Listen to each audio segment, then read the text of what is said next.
Hello বন্ধুগণ, এসে গেছি আপনাদের কাছে একটি নতুন স্টাইলে, নতুন ধরনের পটল চিংড়ি বা পটল চিংড়ির দোরমা যাকে বলি আমরা, সেটি আমরা কিভাবে বানাবো চলুন দেখি।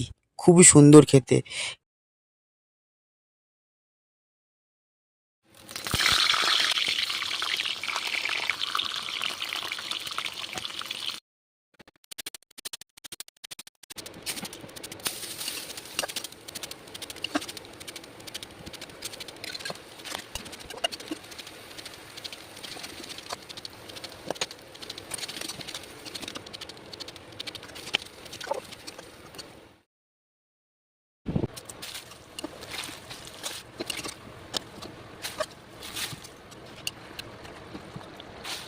ভিডিওটি যদি ভালো লেগে থাকে এবং ট্রাই করতে চান, তাহলে আমার চ্যানেলে ভিডিওটি পুরোভাবে দেওয়া রয়েছে, আপনারা গিয়ে দেখে আসতে পারেন। খুবই সুন্দর।